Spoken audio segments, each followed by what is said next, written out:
Sir, Yuddhakanda cinema ನಮಗಂತೂ ಅಳಿಸಿದಂಥ cinema. ಆ ನಿಮ್ಮ ಪಾತ್ರ ಅಂತೂ ನೆಕ್ಸ್ಟ್ ಲೆವೆಲಲ್ಲಿ ನಮ್ಮನ್ನು ಕಾಡಿದೆ. ಸೊ ಈಗ ನಮ್ಮನ್ನು ಸೈಕ್ ಥರ ಮಾಡೋದಕ್ಕೆ ರಾಧೆಯ ಮೂಲಕ ಎಂಟ್ರಿ ಆಗ್ತಾ ಇದ್ದೀರಾ.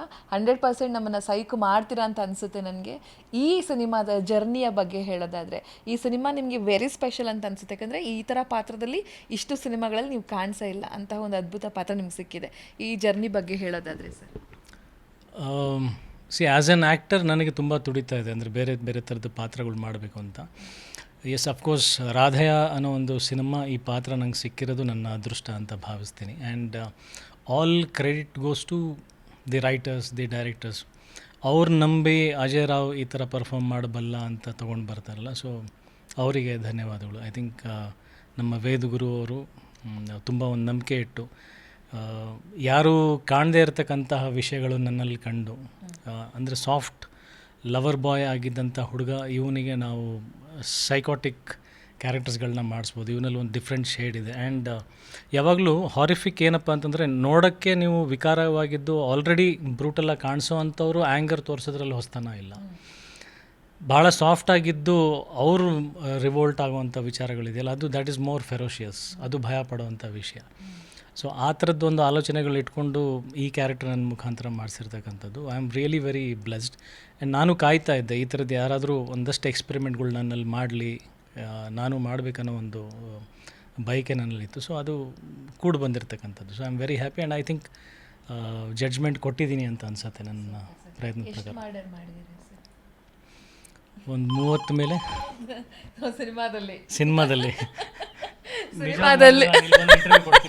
ಸಿನಿಮಾದಲ್ಲಿ 30 ಮರ್ಡರ್ ಮಾಡಿದ್ದೀರಾ ಸರ್. ಎಲ್ಲವೂ ಪ್ರೀತಿಗಾಗಿನ ಸರ್, ಹೆಂಗೆ ಸರ್? ಅಥವಾ ಮರ್ಡರ್ ಮಾಡಿದ್ಮೇಲೆ ಪ್ರೀತಿ ಆಗುತ್ತಾ ಅಂತ ಥಿಯೇಟ್ರಿಗೆ ಬಂದು ನೋಡಿ?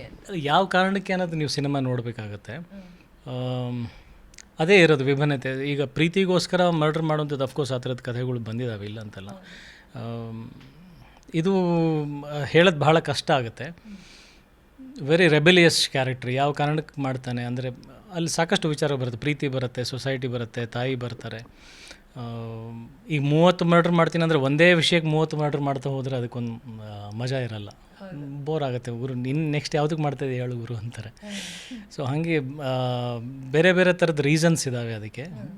ಆ ರೀಸನ್ನಿಗೂ ಜಸ್ಟಿಫಿಕೇಷನ್ಸ್ ಕೊಡ್ತಾ ಹೋಗ್ತೀವಿ. ಸೊ ಅದು ಆ ಥ್ರಿಲ್, ಆ ಮಜಾ ಥಿಯೇಟ್ರ್ನಲ್ಲೇ ನೋಡಿದರೆ ಚೆನ್ನಾಗಿರುತ್ತೆ.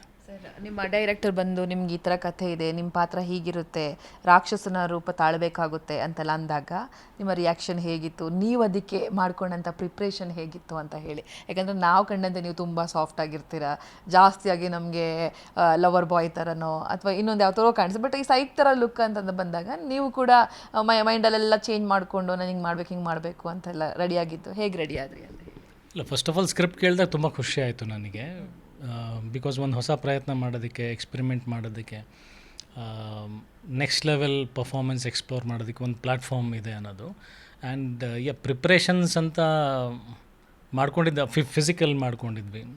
ಲೈಕ್ ಒಂಚೂರು ಬಾಡಿ ಬಿಲ್ಡ್ ಮಾಡಬೇಕಾಗಿತ್ತು.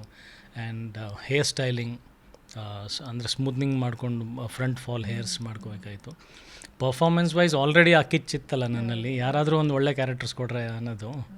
ಸೊ ಆ ಹಸಿವು, ಆ ಆ್ಯಂಗರ್ ಆಲ್ರೆಡಿ ಕಾಯ್ತಾ ಇತ್ತು. ಸೊ ಪ್ಲೇಟ್ ಮೇಲೆ ಸರ್ವ್ ಆಗಿತ್ತಲ್ಲ, ತಿನ್ನೋದೊಂದು ಬಾಕಿ ಇತ್ತು ಅಷ್ಟೇ. ಸರ್, ನೀವೊಂದು ಮಾತು ಹೇಳ್ತೀರಾ, ರಾಧೆಯ ಸಿನಿಮಾದ ನಿಜವಾದ ಹೀರೋ ಅಂತ ಬಂದಾಗ ಡೈರೆಕ್ಟ್ರಿಗೆ ಒಂದು ಮಾತನ್ನು ಹೇಳ್ತೀರಾ, ಡೈರೆಕ್ಟ್ರು ನಿಜವಾದ ಹೀರೋ ಅಂತ ಹೇಳ್ತೀರಾ.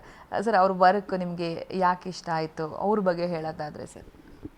ಅಲ್ಲ, ಡೈರೆಕ್ಟರ್ಸ್ ವರ್ಕ್ ನೀವು ಸಿನಿಮಾ ನೋಡಿದ್ರೇ ಅದು ಗೊತ್ತಾಗಕ್ಕೆ ಸಾಧ್ಯ. ಅದು ಯಾವುದೇ ಸಿನಿಮಾ ಒಂದು ಸೆಲೆಬ್ರಿಟಿ ಅಥವಾ ಸ್ಟಾರ್ ಆರ್ಟಿಸ್ಟ್ ಯಾವುದೇ ಒಂದು ಕ್ರೇಜ್ ಮೇಲೆ ಒಂದು ಹಾರ್ಡ್ ಹಿಟ್ ಆಗಿರ್ಬೋದು, ನಾನಾ ಕಾರಣಗಳು ಇರುತ್ತೆ ಸಿನಿಮಾ ಓಪನಿಂಗ್ ತೊಗೊಳೋದಕ್ಕೆ. ಬಟ್ ಒಬ್ಬ ಡೈರೆಕ್ಟ್ರ್ ಕೆಲಸ ಗೊತ್ತಾಗೋದು ನಿಮಗೆ ಸಿನಿಮಾ ರಿಲೀಸ್ ಆದಮೇಲೆ. ನಿಮಗೆ ಥಿಯೇಟ್ರಿಗೆ ಜನನ ಕರ್ಕೊಂಬರೋದು ಮಾತ್ರ ಬೇರೆ ಬೇರೆ ಕಾರಣಗಳು, ಗಿಮಿಕ್ಸ್ಗಳು, ಪಬ್ಲಿಸಿಟಿ, ಬೇರೆ ಥರದ ಆಕರ್ಷಣೆಗಳು ಬೇಕಾಗುತ್ತೆ. ಒನ್ಸ್ ಸಿನಿಮಾ ರಿಲೀಸ್ ಆದಮೇಲೆ ಒಬ್ಬ ಪ್ರೇಕ್ಷಕ ನೋಡೋದು ಒಬ್ಬ ಡೈರೆಕ್ಟ್ರ್ ಕೆಲಸನೇ. ಅಲ್ಲೂ ಅಫ್ಕೋರ್ಸ್ ಒಬ್ಬ ಆರ್ಟಿಸ್ಟ್ ಪರ್ಫಾರ್ಮೆನ್ಸ್ನ ನೋಡಿ ಅವರು ಮೆಸ್ಮರೈಸ್ ಆಗಿರ್ಬೋದು, ಬಟ್ ಅದ್ರ ಹಿಂದೆನೂ ಒಬ್ಬ ಡೈರೆಕ್ಟ್ರ್ ಕೆಲಸನೇ ಇರುತ್ತೆ, ಒಬ್ಬ ರೈಟ್ರ್ ಕೆಲಸನೇ ಇರುತ್ತೆ. ಸೊ 21ಕ್ಕೆ ನಾನು ಹೇಳೋದು ಬೇಡ, ಗುರುವಾರ ಕೆಲಸ ನಿಮಗೆ 21ನೇ ತಾರೀಕು ಮೇಲೆ ಗೊತ್ತಾಗುತ್ತೆ.